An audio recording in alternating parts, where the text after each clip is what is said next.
episode of the Indie Inkwell, your new gateway to everything and anything having to do with independent comic books. I am one of your two hosts, JJ from JJ's Comic Stuff. My co-host Longbox is running a little bit late, but he will be joining us here shortly.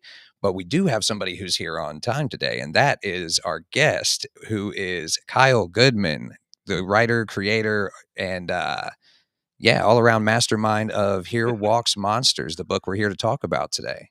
What's going on, man? Oh man, it's just another glorious day in paradise. It's always fun. I have to admit, as you know, I do my own podcast and I interview people. So this is my second ever being interviewed, and it's the first time I admit it was kind of weird, but I kind of really liked it. So I'm really excited to be here, and I mean I love the property we're gonna be talking about, not just because it's mine, but the amount of work that we put into it. It's should be something special.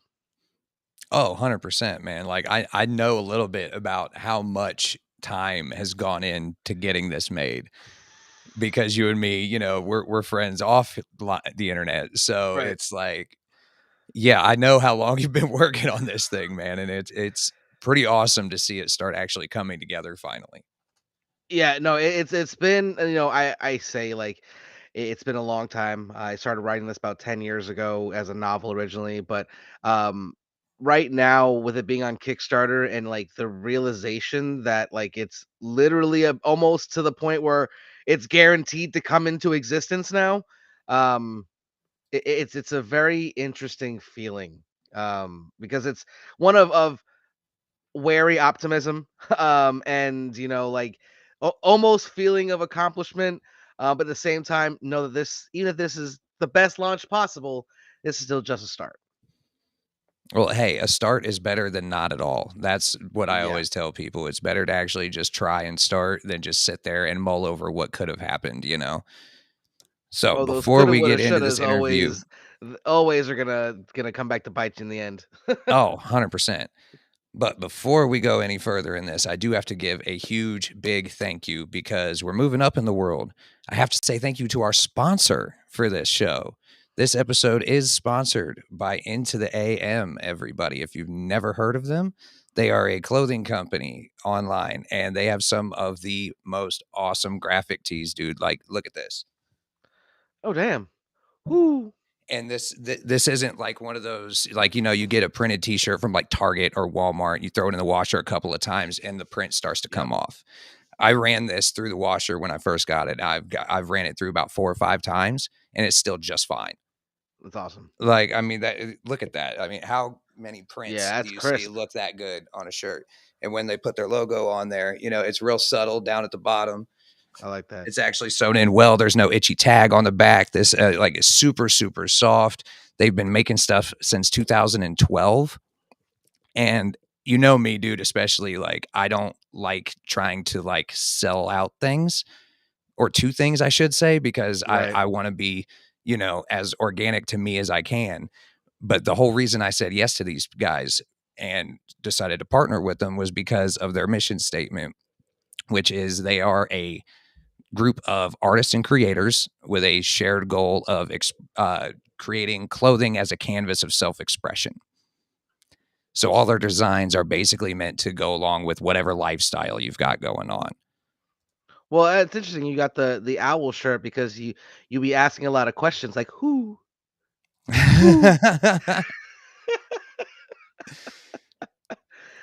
I No, keyed, I keyed. 100%. I can't help myself.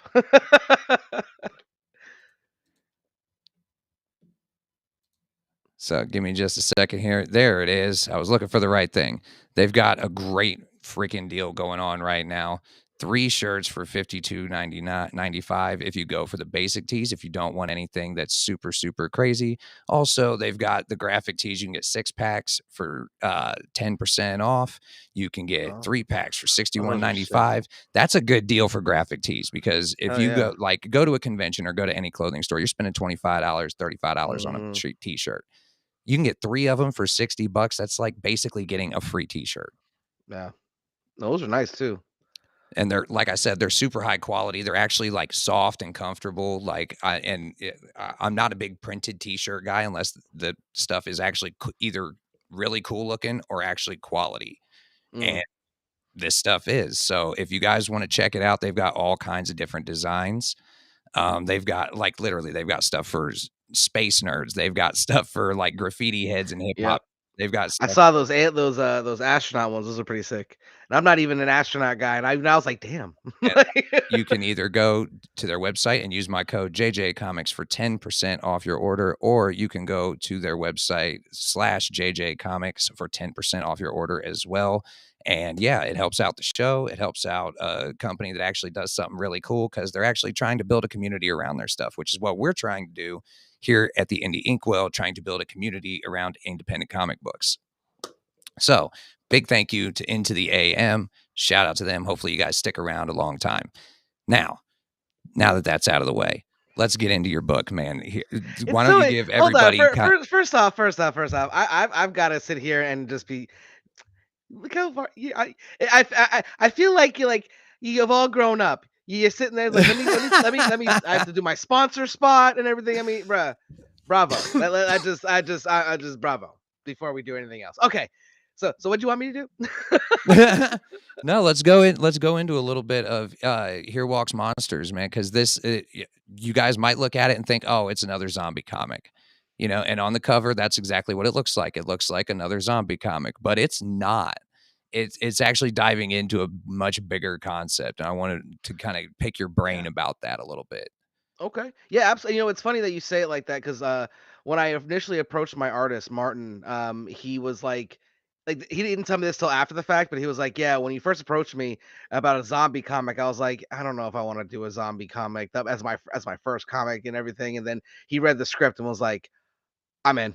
Like read the script and was like, I am absolutely in. He said this is a human story set in a zombie apocalypse, and it's a fresh take. So he was definitely happy to jump on board after the initial oh, it's Longbox. Hello. Yo, yo, yo, yo, yo. Okay, his audio is coming in. What's Yay. up, man? What's up? What's up? You Hey. missed our first ever sponsor read, but that's okay. You'll get the next one. It's okay. It's okay. Big shout out to Into the AM again. It's okay this time. But no, we were gonna just starting to kind of pick Kyle's brain a little bit about Here Walks Monsters. We'll go ahead and show the cover art again real fast for everybody to kind of gawk and awe over because it is so nicely styled, and the black, white, and red was an excellent choice in my opinion. But yeah, we were going into a little bit of how this is not your everyday zombie comic book. Yeah, I mean, like I said, it's definitely, as someone who loves zombies and has admittedly said that I will even watch a horrible zombie movie and still be entertained. It's one of those genres that it's really easy to fall into stupid cliches and it just being the next zombie book. And I really the initial reason, part why this is different is because the story didn't start initially as a zombie story. It was, I want to tell the story about the fall of humanity. And I think that how far human beings would fall if society wasn't there to tell them what to do. So then I got to thinking, how can I tell that story? Well, it'd have to be some type of post-apocalyptic event. What would I want to write about the most? Zombies.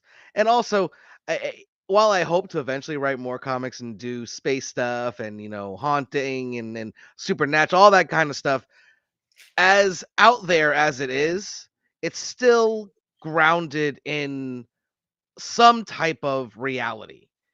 Right. Like it's not too far to make the leap from virus to this to a zombie. You know what I mean? As outlandish and unlikely as it is in our world. That's the thing about this is it's a world very much like ours, but not. It is different. And in that the pandemic that we all experience led to the start of the zombie apocalypse. So that's how my book initiates. One of the first things you see is a 2-page splash page of the main character watching Big Brother and gets an interruption from the president. And I wanted to make this as respectful and homage almost to the great zombie comics that came before, like The Walking Dead, with the gray and black and white. But I didn't want to again just be another zombie book. So, and even before the red, white, and blood stuff came out, I remember when I watched Sin City for the first time. I remember Mhm. thinking that black, gray, and red, this is just so stunning. And I knew True. once I decided a zombie book, that was the scheme I was going with. So yeah, that was just almost a no-brainer for me. I mean, it really makes the red pop when it's Yeah, contrasted with the black and white color scheme. I really dig that. And then, I always feel like black and white goes really good with zombie, you know, type media just cuz that's like it goes back to the heyday. We're talking about exactly. we're talking about Night of the Living Dead, it was a black and white Mhm. movie, so I Yeah. I always like that aspect that like certain zombie stuff should be in that black and white color palette. Yeah, the only thing that it won't be black and white is besides the blood, the zombies and the infected will be slightly discolored and different because there are both in my comic, so we can't have that, oh, it's not a zombie comic book, it's an infected comic book. Wrong, it's both. Nice try. Um but and then in certain scenes there are going to be like eye colors colored in, like Okay. just to give a contrast in certain scenes. Like someone sneaking up, like in just black panel, all you see is the eyes. It's not just gonna be Mhm. black and white eyes. You'll see colors, you know. Okay. Um, Okay, that's but see, and Little that's spots of color that's here and there. that's down the road a little bit. But yeah, that's right. I've already like that's the thing. Like I've only written this ash can completely in the form, or script and everything. But I have this entire story mapped out until the very end. So I know exactly what's coming. So like I have these things planned out 5, 6, 10, 20, 30 issues down the road that Oh, are they're gonna be fun. That's all I gotta say. great. Well, talk about how it like the journey of getting this thing made. Like you said, it Oh started as a man. novel. I Yeah. remember you saying at one Yeah. point. Yeah. And then you So had artists sign up and then fall off. You've had letterers sign up and fall off. Like, kinda go over that whole 10 what'd you say, 10 plus year it's journey it's a, on it's getting this p about put together? and it's ironic that I can say for certain it's about to be 10 years because I had a notification on Facebook of a memory I didn't want to remember that coincided with right before I started it. So I was like, Mm. aha, it definitely is 10 years. All right. Okay, cool. Um, so initially I was going to be the next novelist of New York Times bestsellers. I was gonna write a series of zombie books. And then, my I was living in North Carolina at the time. Um, my house got broken into. Mhm. They took my computer, they took my external hard drive, and Oh Oh, this was no. many years ago. So this was before, you know, at least me personally was trusting of the cloud. yeah. Like I was like, I don't know about this cloud business. So I Yeah. had only hard copies. So once that my house got broken into, those were gone. I gave up for about 3 years, and then I found 3 chapters and the entire roadmap, which is like a 35-page Word document that has all the stops, every item that is going to be found at said stops, who they will be interacting with, all the way to the end of the book of this novel that was supposed to be 2 to 3,000 pages. And you found the entire, like, basically the original manuscript for it. Yeah, the actual map, like I call it my roadmap because it literally the whole story is about two companions making their way up to upstate New York, where there is a um not to give too much away, but a safe zone that they are sure is there. So it's one of those things where there is if you can just make it there, there 100% is a light at the end of the tunnel. At least in terms of safety and not having to worry every millisecond whether you're going to have to kill a zombie, kill a person, kill whatever. Mhm. It's a safe place. That's, like I said, I don't want to give too much away, but that's, for sure it's there. So it is literally the roadmap of where they go, who they see, what they stop, the routes that are taken by multiple characters, because the goal is to have at least 3 or 4 one shots that will tell the story of, I call them second tier characters. I mean, they are main characters to me in my story, but they're not in this part of the story. They are Right. living in this exact time, so they're on their own journeys. And once their path cross with the main, let's say continuity, whatever, they will also continue going on. So those one shots will talk about how they got there, where they met the main crew, and then what happened after. Because some of these Oh. characters that are not going to get a lot of time in this book are like amazing backstories that I would love to dive into more deeply. And a one shot will be the minimum of what happens with those characters. Um, I planned there. This is gonna be a long run, so strap in, boys. Oh, I see you're out here. You're starting your own little universe, Oh man. yeah, and That's what's up. not to mention, like, this is just the first comic series I plan to write. I mean, I'm working on 2 others with a couple our writers already, doing things, get those things off the ground. And um, through this whole thing, I've only had one artist. I only had one artist. That was Martin. Okay. He was the first person, only person I contacted, because he works predominantly in black and white, and I've been a fan of his work for many years. And we had Mhm. preliminary discussions about how one of his dreams is to be a published comic artist. And as talented as he is, I was like, how have you not done this yet? I tell you what, man, if I write a comic book, you're my first call. And he was the only call I needed for that. Oh, Um, lit. but I had a few letterers that were all good and then ready to go, and then inflated their price dramatically. Like, I had one person that was gonna say it was like $50 a page, and I'm Okay. like, that's not bad. And then but I'm like, that's a lot from because I mean, Dave Lenz, he's a very talented letterer. He charges less than that. Extremely. Yeah, So I true. was like, that's a little high, but I mean, okay, I guess, supply and demand, I get it. And then after the initial agreement came back, yeah, it's gonna be 100 a page. I was like, you can have a good rest of your day. I'm no longer interested in working with you. I'll say because Like, we didn't sign I'm sorry, anything, there's not but that much lettering in this first issue. no, there isn't. No, It's not a heavy mostly. workload. I mean, I'm sure there's a lot that goes into, the whole lettering So process, obviously. the I just biggest sat in would be on a those whole splash panel pages. that was dedicated to what bad lettering looks like. So Mhm. Yeah, no, and it initially it got lettered by Martin, who's never done that before. And Right. he's also Canadian, so there's also a little bit of a language barrier too. So, like, if I misspelled something, he wouldn't know because he Oh, was 'cause he's just French literally, Canadian, isn't he? yeah, taking the words Okay. as I wrote them and put them in. So I For those who do not initially, know, there is a big difference as far as language goes between, like, a Ontario Canadian and a, like, Montreal Canadian. Like, it's very, very French in Quebec. True. yeah, so there is a That's where little my bit of language grandfather's from. barrier, That's why I know that for a fact.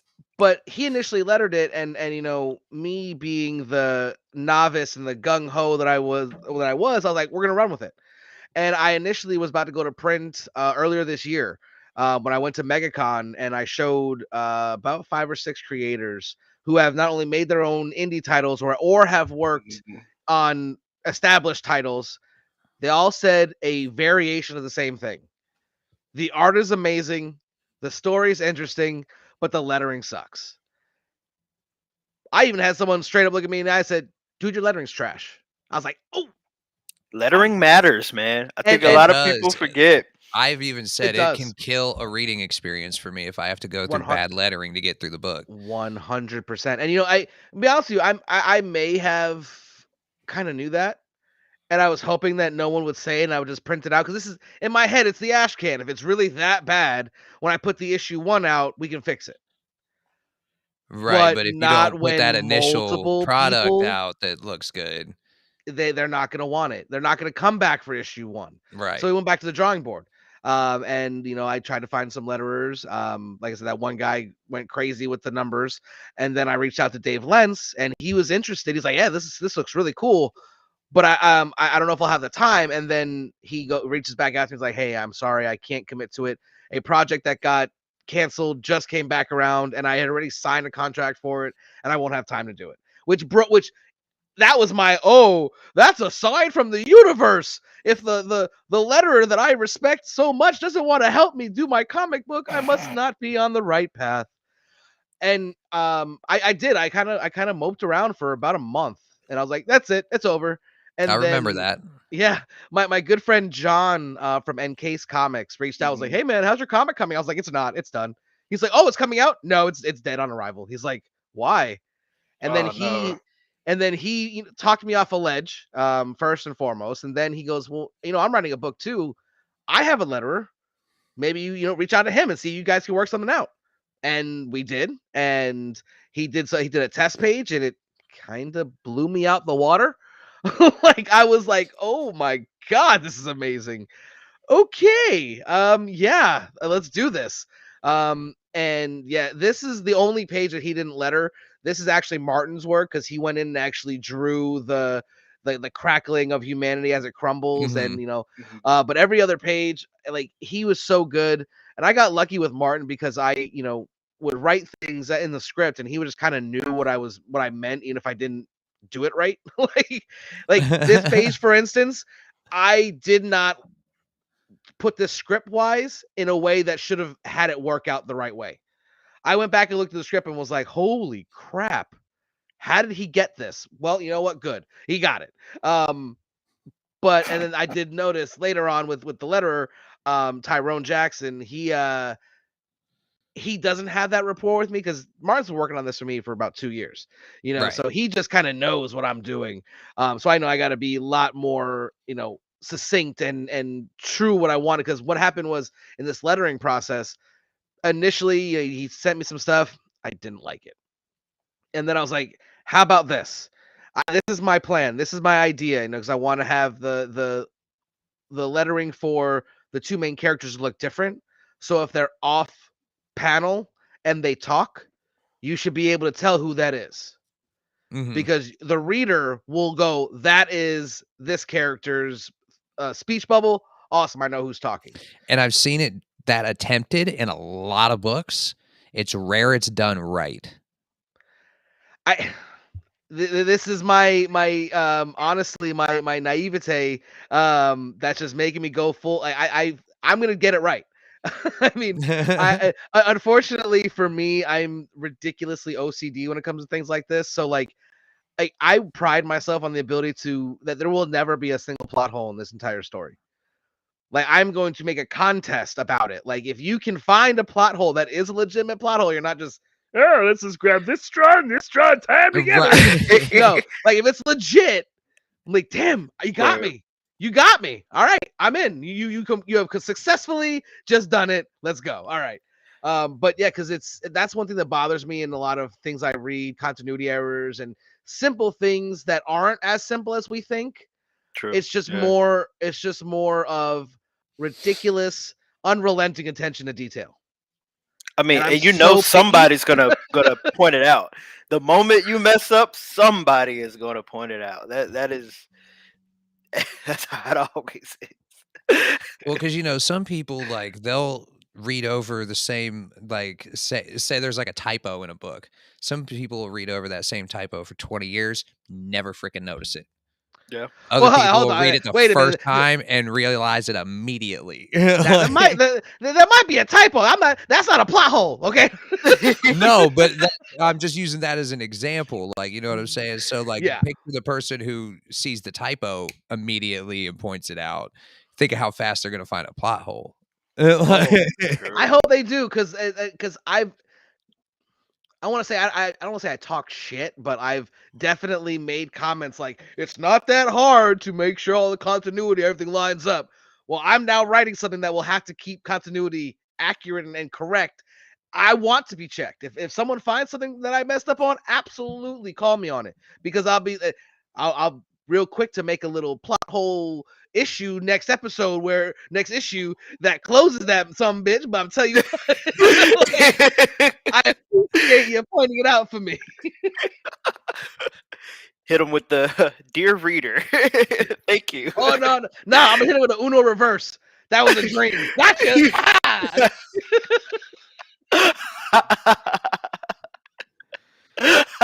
I'm kidding. But back to this artwork real quick. One thing I wanted to point out for people: when a lot of comics that try to do the black, white, and red thing, they overuse the red, or it just doesn't make sense. They just use it as like a stylistic thing. This is a stylistic thing, but it seems appropriate everywhere you've used it. You know what I'm saying? Yeah, It doesn't seem forced absolutely. in anywhere. Well, no, we definitely made a point to make it stylistic. I call it. My writing is very cinematic. Like I try to write like pictures, like when I think about the scenes as like a movie scene in my head. Because when I read, that's kind of how it works. You know, like I see it in my head as I'm reading and going through the pages. So I want it to be as cinematic as possible when you're reading it just casually. And there was actually on a couple of pages that we initially had a lot more. I was like, we got to tone it down. It looks like it's there just to be there. Yeah, Right. There was one that there was like he put like red on the ceiling, like blood on the ceiling. I'm like, how'd the blood get on the ceiling? 15 feet in the air. Like it's 15 feet in the air, dude. There's no way the whole ceiling would be just red. Okay, I'm sorry. He's like, I was "You're just saying, right." like, I if didn't he even think did of that with, like, say, a sword or something, it would have had to have Yeah. come up at a perfect 90-degree angle It straight up in order to Yeah. get it it looked that like high up in the air, I'm you know what it assuming. looked like? It looked like the mattress scene in Nightmare on Elm Street, where Johnny Depp gets sucked into the bed and all Oh, the the blood that goes up. it was that bad, and I was like, bro, there's no way. Like, there's no way. We gotta take it down. That's too much red. He's like, you're right. Good point. But no, you can't, as you said, it's not something you can just do, without paying extra close attention and making sure nothing's overdone or nothing's left out. It's when you talk about creating a comic book, man, it's one thing to have a story, it's another to write it, it's another to execute it. I mean, there's so many things that go into it before it even gets to the Kickstarter stage.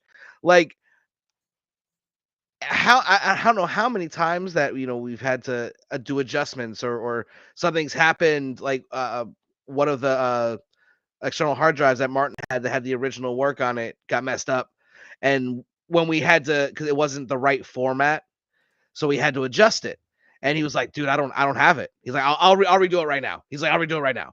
So like, and that's not on him. It's the electronics don't always work the way we need them to. As me and Right. JJ experienced earlier, we were trying to get this thing rolling.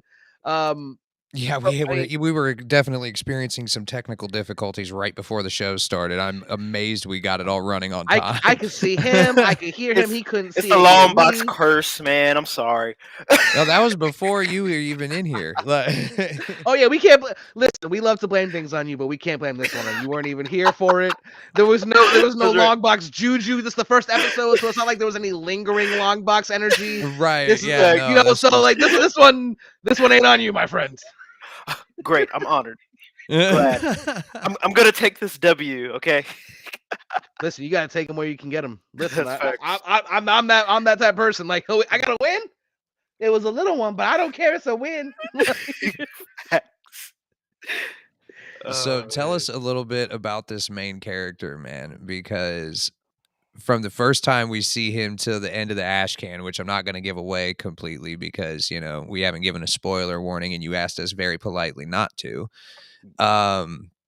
He changes quite drastically by the end of the ash can. So yes, so this part, what you're looking at here, this is actually a dream. He is having a dream of when he found out that it all was real. This character, for lack of a better term, he didn't trust the government, didn't trust anything really. So he had things in place prior to anything happening. Once the pandemic started in his world, he started preparing as if the war was going to end, and luckily for him, it did, and he was ready. But this character had was a very, kind of like one of us. You'll find out later in the book. This is not a spoiler or anything that's too drastic, but he's a nerd. He watched zombies and all this stuff, and kind of always hoped that he wouldn't have to go into work the next day because the zombie apocalypse happened. Well, the zombie apocalypse has happened. Now he's living in it. This in the ash can. It's still early on enough that he. Oh, year. I love you too. It's still early enough that it's none of the reality of the reality they're in has set in. He's still in that, like, this is fun, we're in a zombie apocalypse, let's go. And he's not missing the couch, he's not missing the air conditioning, he's not missing playing video games yet. This is still very early on in the story. I mean, there is some time that you're not alerted to that takes place from the start of the apocalypse to when they start moving, which will be talked about later. I try not. What I wanted to do, especially with this character and with all of this whole story, was I didn't want to bog everyone down too much with how it happened, and just show you the story now. And then Right. throughout the story, you will have these, whether it's a flashback, a dream, someone asks them about something, and where so that would lead to a reason to diverge from the story for a page or two to explain something, and then it will come Right. back to the story like, okay, you didn't need to see how they got to that one scene. It's just one like isolated memory from before, or Right. something along those lines. Trying to tiptoe around and not say too much. I always like that approach to storytelling because it kind of reminds me of like Batman the animated series, right? You watch the first episode of Batman the animated series, it doesn't go into his origin or nothing. It doesn't tell you He's anything about Batman It's other just than he Batman. fights It's just crime and he is Batman. Batman He's fighting and he crime. is not losing. Like Exactly. And then as the show keeps going, then you learn, wow, he lost his parents. Oh, this is what happened. Oh, he trained with these people. Right. I always like that because we're going straight into the action and we're just hitting the ground running. Mhm. Well, and that's the thing, it's an indie title, so you got to be cognitive of the fact that if it doesn't catch their initial interest right away, you might not be able to make the next issue. So I'm not going to sit there and make you read the first issue of him hunkered down in his house. You know what I mean? Like that's just there's Right. no reason to start the story there. Let's start it a little bit down the ways, and then as the rest of the story progresses, little things show up. Like I did in the ash can, we see his memory, and then he wakes up and immediately asks the person with, "Hey, when were you when you found out?" And then it was like, "Oh, that's a story for another time. Let's go." And Yeah. it's so it already introduces you to the fact that things like this will happen. Like you will have moments where it's like a flashback, but it'll be clear. Like the characters will look different because it's a different time. There'll be different places. Things that you haven't seen yet because they've already happened to these characters. So I like to, especially when I'm telling a new character, I want to make you interested in the character, and then try to have you figure out why you're interested in them, and then little by little show that character's backstory and where and how they became the people that they are when you started to like them. Like I like to because you never know. I mean, could be jumping in the middle of the story and you don't know if that person's a good person, a bad person. I want that clear. And it's not easy to do. And when it comes to creating these characters, and I take a lot of inspiration from people I know. Like I have a friend who's a very motherly adult figure, but she's not. I don't see her as a mom. You know what I mean? Right. She's Like like the like mom of the group though. she's still. I mean, it still looks good. It's one of those things that's like, hey, maybe type thing. Like, hey, hold on now, wait a minute. But at the same time, you listen to what they say as if it was your mother, and then I want to try to make these characters so where you'll be able to identify with them, and then they'll do something horrendously horrible, and you'll go, They make you question your whole existence. Exactly. You're not just gonna get a quality read. You're gonna get a mind meld as well when you read my comics.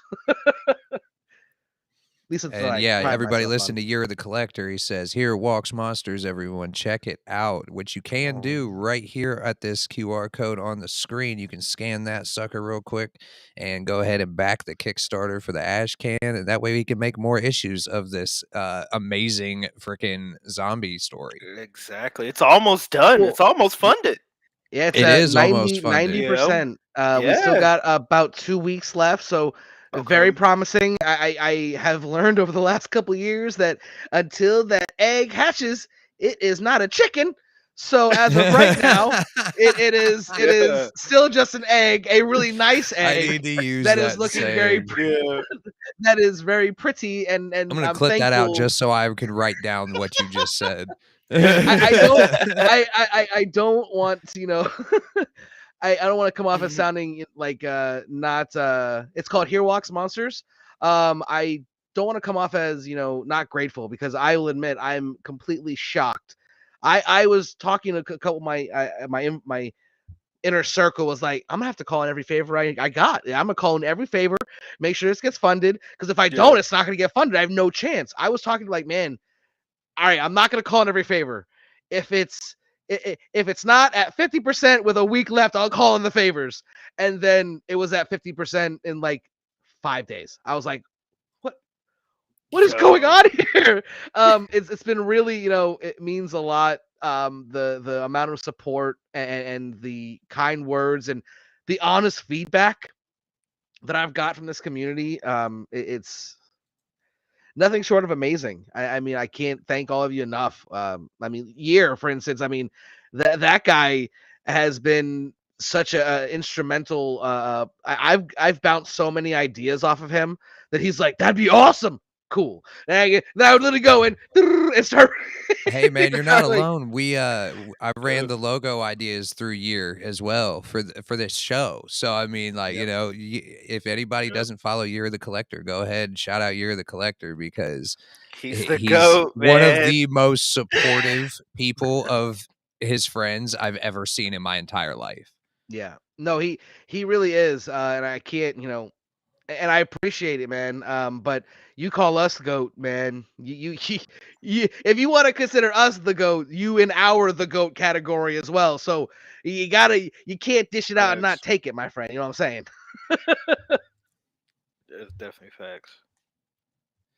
So you said there's definitely future plans for this series. Oh, 100%. Are we talking like 10, 20 issues, or are we talking like where Walking Dead's at now, where we're at issue 400 and something? So the way I'm in my head, at least 100 issues. Oh wow, okay. The way I look at it, including all the one shots you're planning, no, that's for this story. That's for just this story. The way I look at it, I was shooting for 2,000-3,000 pages. A lot of that was, Hamza, exposition. thank you so much. I'm sure I Kyle appreciate you. Thank you. That Absolutely. a lot. Hamza will actually be a guest on the show in a couple of weeks, so shout out. Awesome. Hamza. Oh, great. I'm gonna have to stop by for that episode for sure. But a lot of the the reason for that 2,000 to 3,000 pages was because there is no pictures. It's just 100% explanatory from start to finish. Right, because it started as a novel. Right. So for me, this story needs at least 100. I mean, at least 100. And I've said that to people in the industry, and they're like, "You're never gonna get that." And I laugh back and go, "Watch me," because I'm self-publishing. This is happening, whether I put myself into an early grave because of it or not. I mean, this is happening. And what people don't realize is there's a lot of free options when it comes to self-publishing your own stuff too. So like, as long as you can get your pages made, there's tons of options out there. People don't have to spend thousands and thousands and thousands of dollars to publish a book anymore. No, absolutely not. And I have to admit, with how connected the TikTok comic community is, and the people I've met along this 3 year journey. Hell, it's almost 3 years since the start of the pandemic when I hopped back on social media. Um, they are just so they're so amazing. No matter whether it's just because of uh, words that they've said or the content they make or just the quality of their character. I've met so many. Of course, there's exceptions to every rule, but at That's least right true. now in this setting, there ain't a single one of y'all. And Hamza, this is the first time I've seen you, but you in that group now too. That are obviously, if you back my comment, you got good taste in comic books. So I already, you got at least in the door for me. You know what I'm saying? But when it comes to this community, I mean, I honestly feel that indie comics have a rabid following, and if you can write one that enough people want, you can do whatever you want. And I mean by whether it's one issue, 20 issues, 100 issues. If you got people that want to read it, it's gonna get writ. And the way I look at it, because like with the experience now that I've had running podcasts, interviewing creators, going to these conventions and talking to people at Artist Alley and actually picking their brain about how things work and run, it seems like if you can get one person to read it, you can get 10 people to read it. And if you can get 10 people to read it, you can And get 20 people to read it. Like exactly. it's that small snowball effect that if you just keep freaking going, Yeah. it's like with content creation, right? This is a world all three of us know about real well. If you just keep putting videos out, you will keep going up. Like you're not going to go down unless you do something horrible online for people to see. But Right. No, but if you exactly. just keep making content and it's a little bit better every time, it's going to keep doing well.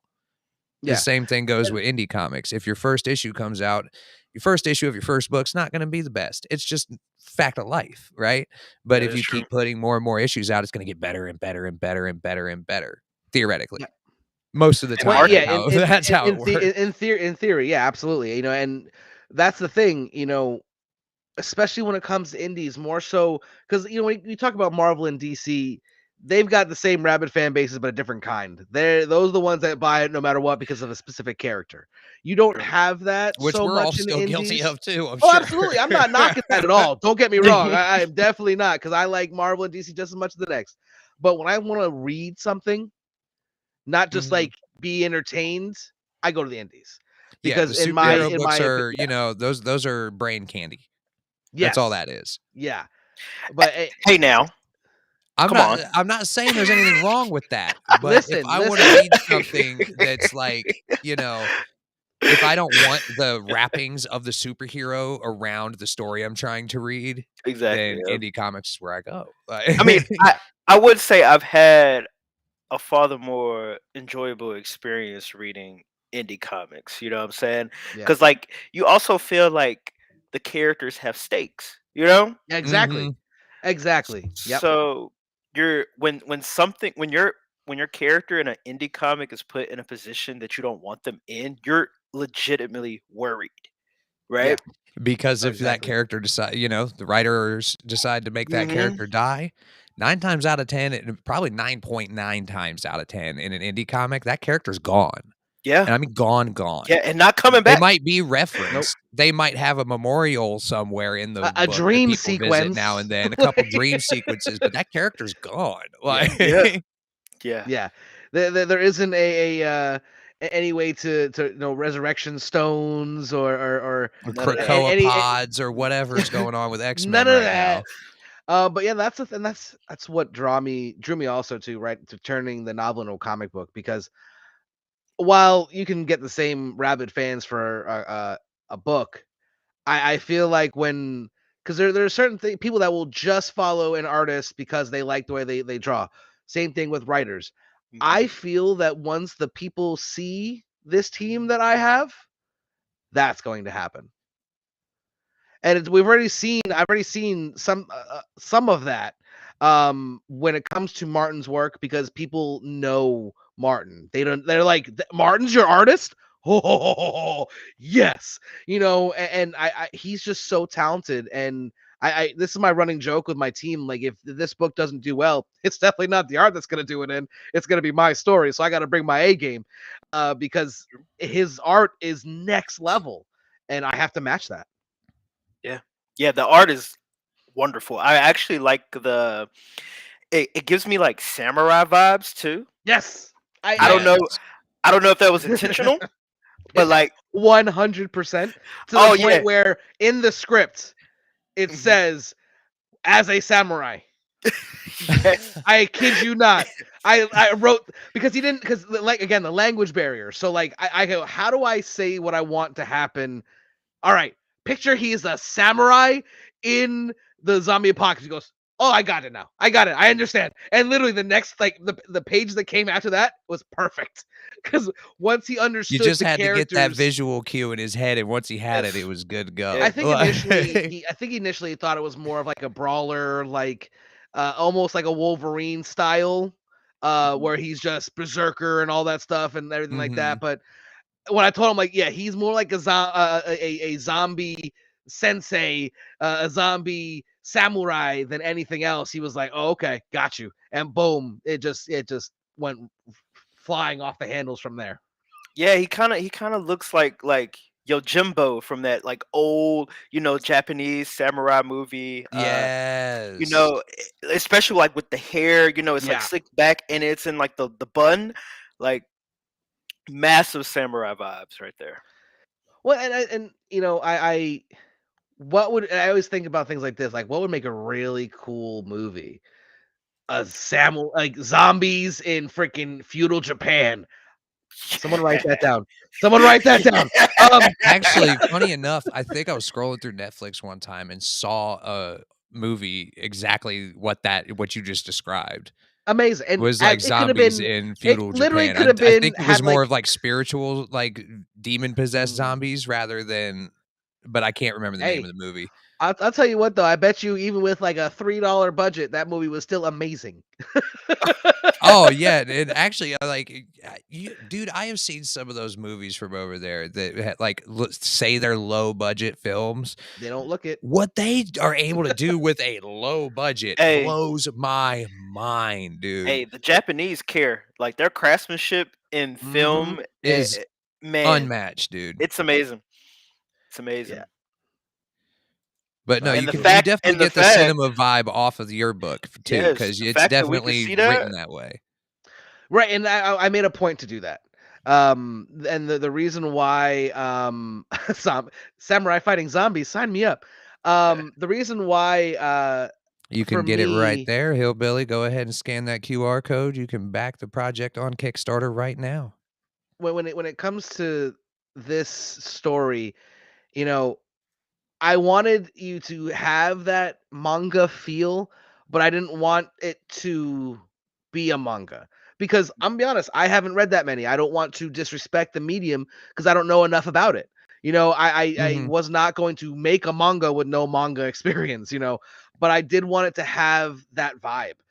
And when I talk about doing it cinematically, I always picture when I write as a best case scenario. I'm not going to sit here and write something that I don't think is good enough to be made into a movie. So, if that is the case, I should be able to hand them the issue and go, I don't need to say another thing. Have a good day. Call me when you're ready.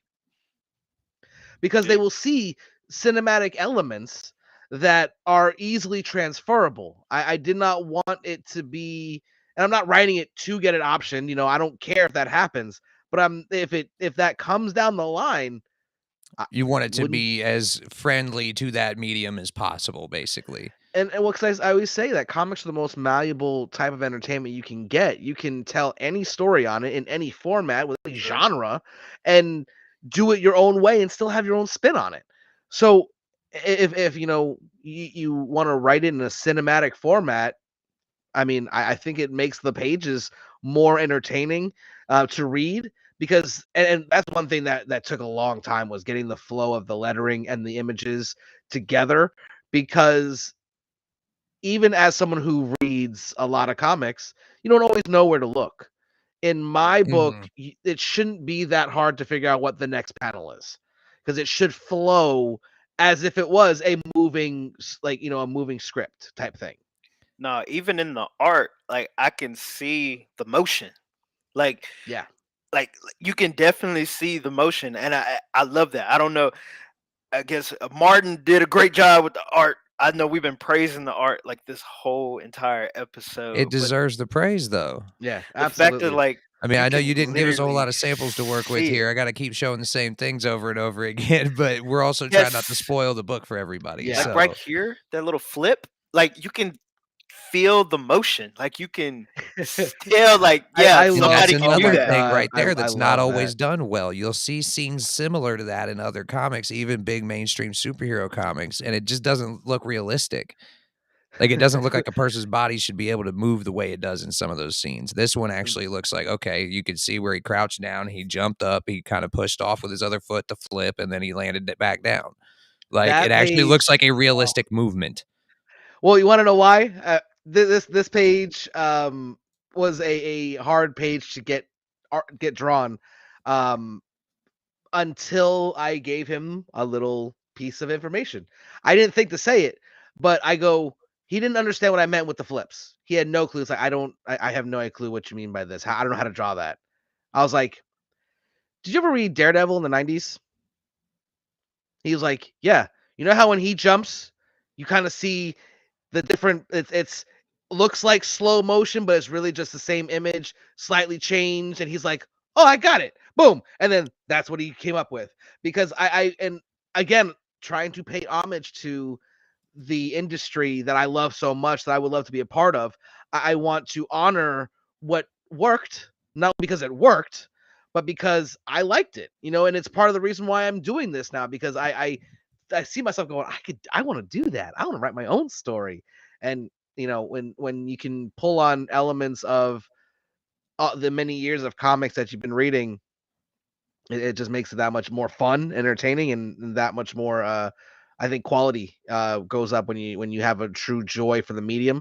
Oh, And $100. Oh I yeah. hope that comes through with our work here, because this has not been an easy thing to to get going, but it definitely means a lot. There's been so much positive feedback, and I can't wait to keep going with this I story. believe And it. I'm gonna it's I say this a lot, like my imposter syndrome is getting its ass kicked right now, Yeah. because I'm like, there's no way that people like this. Well, go take a look at where you are at your Kickstarter campaign, and you can't argue with numbers. Man, You can argue people with a want lot it. of things, but numbers don't lie.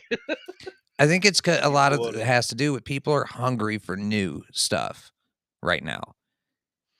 If Yeah. you look at movies, TV, everything that comes out in the past, I'd say almost 10 years has either been remakes, sequels, or rehashes of old material. Yeah. Yeah, no, this is very fresh. It's a new interpretation of the zombie genre, kind of, because not many have both zombies and infected. Um, You and could that Hamza, you could watch this wherever you wanna watch it, man, wherever it's you want to streaming. watch it on We Twitch, go appreciate the ahead. views. It's Um, on Twitch, it's on Kick, we're on Twitter right now, we're on Facebook, we're all over the place. We're everywhere. everywhere you want to be. Don't With leave home without it. Spotify tomorrow morning. But yeah, though, when it comes to this book, man, it definitely it's been a labor of love, and I'm just so happy that there are people who also seem to want to read this. I definitely didn't want it to be just another zombie novel. And as we spoke about earlier, Martin was just as worried, and then read the script and was like, "Oh no, I like this." Okay, but it's set in a world very similar to ours, so there's going to be a lot of pop culture references. Um, There are gonna be funny moments, because you know in times of trauma, a lot of people use comedy to cope. that is fact. And I mean, this look main at what social character. media was full of while the pandemic was going on. It was Yep. TikTok was nothing but people making jokes about stuff for like a month and a half straight. That's True. all you could do. It's all anybody had the energy to do was just to make Yeah. jokes about everything. No, but the this main character is gonna be. We got really way off topic, and I realized that I didn't answer the first question you asked, pretty much. No, But we've stayed on topic pretty well. the It's the been a thing great about interview, man. the main character, he You're not going to know whether he's a messenger of God on a mission, kind of like Book of Eli, or if he's just a bonkers, lost his off his rocker and just really lost it, or if he knows he's in a comic book. Oh, There's going to be not to give too much away, but there's going to be a lot of interesting fourth wall breaks. Okay. oh, But the question is going to be: is it a truly fourth wall break? Is he talking to God? Is he talking to the reader? Is he just crazy? You're not going to know. oh man, this sounds great. See, This that sounds reminds great. this is way off topic. That reminds me of a game on GameCube. I'm sure some of you might remember this out there if you're old enough. I don't remember the name of it, so maybe somebody in the chat can help me with this. But it was a game on GameCube, and it would make you think your memory card was going bad.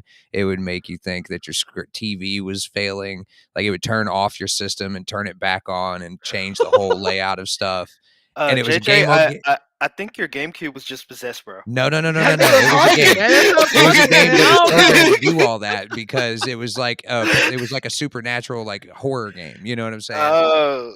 Oh no, bro, that would That's mess I like me think it up. was like bro. Nope. Phantasma or something like that. I can't remember the name of it, but yeah. you need you need to get your GameCube blessed, bro. That's all it was.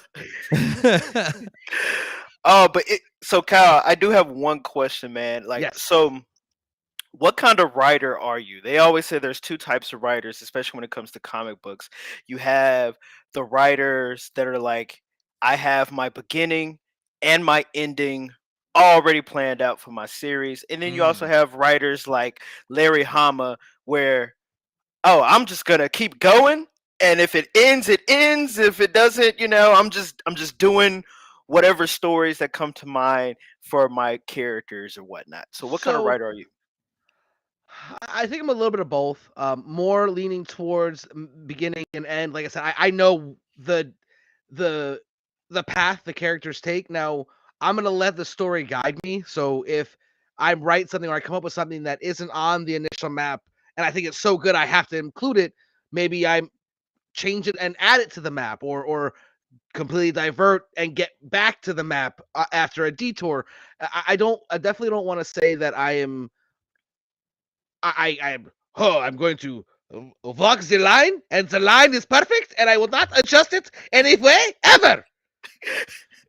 But at the same time, I'm definitely I'm definitely not just writing to an end. There's a definite that end to this accent, man. story. There's a definite end to this story. Maybe in future properties, like when I get into the more supernatural ones, maybe Yeah. I'll write more like that. But there is a beginning, middle, end, and hopefully a continuation and multiple sides that all weave in as well. Okay. Okay. Okay.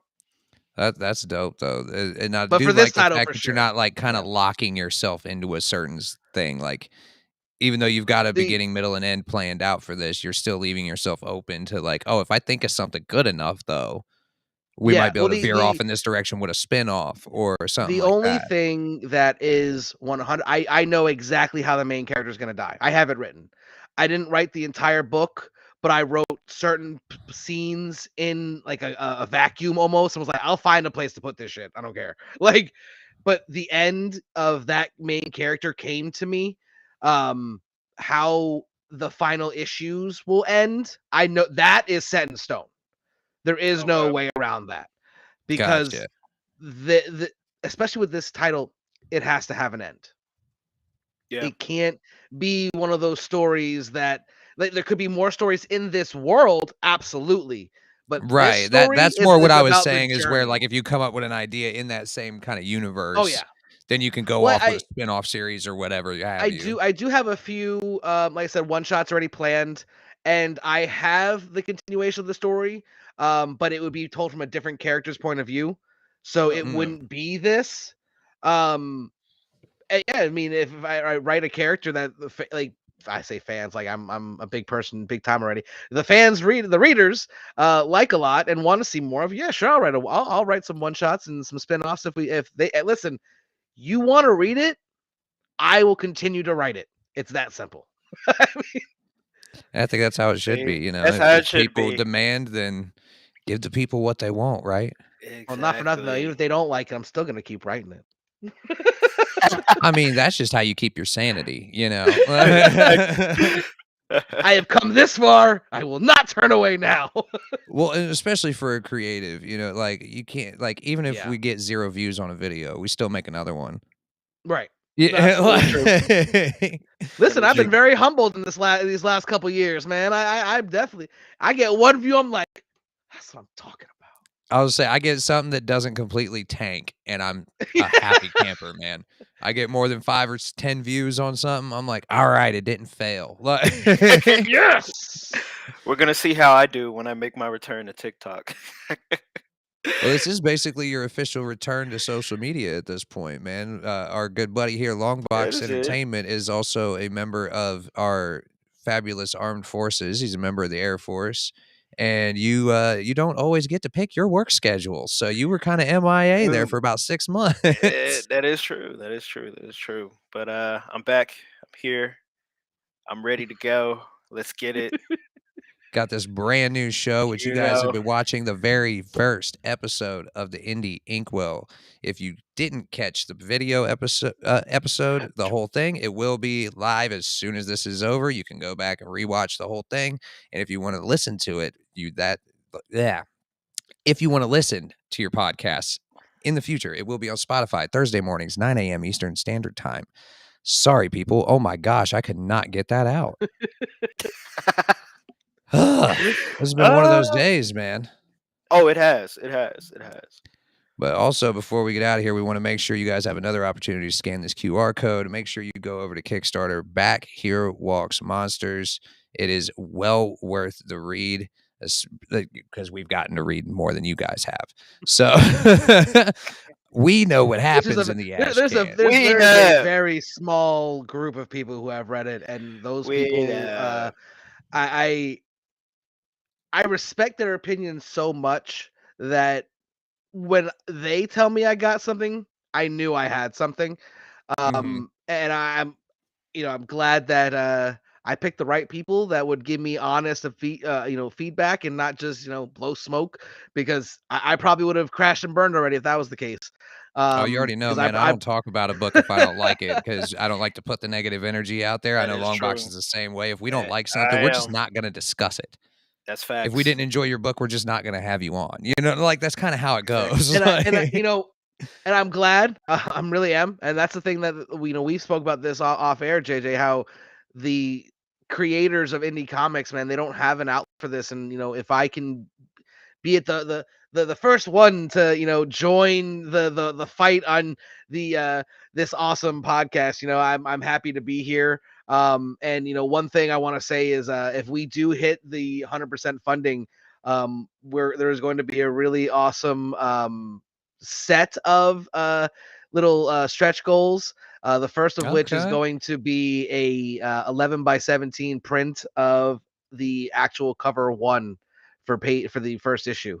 Martin is almost done with it right now. It's not gonna be revealed. So if we hit it, people will have a chance to get it, and they'll be able to see it when they open their package, because that will be the issue one cover A, that they'll get a little sneak peek on as a little thank you. No, that's dope.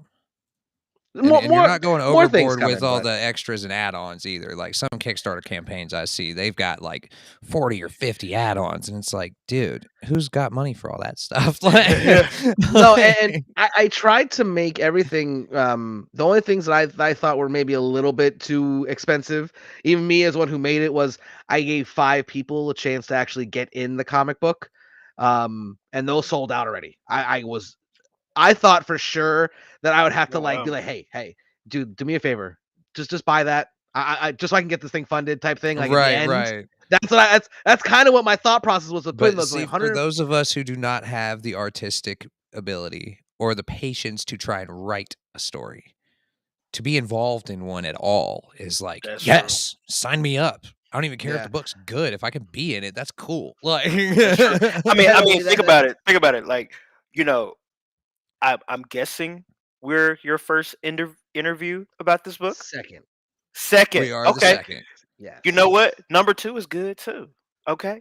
But we're still early on. And like if this becomes like a big thing, like bro, the fact that we had to like we were a small part of that little legacy, that's really cool, man. Definitely not a small part.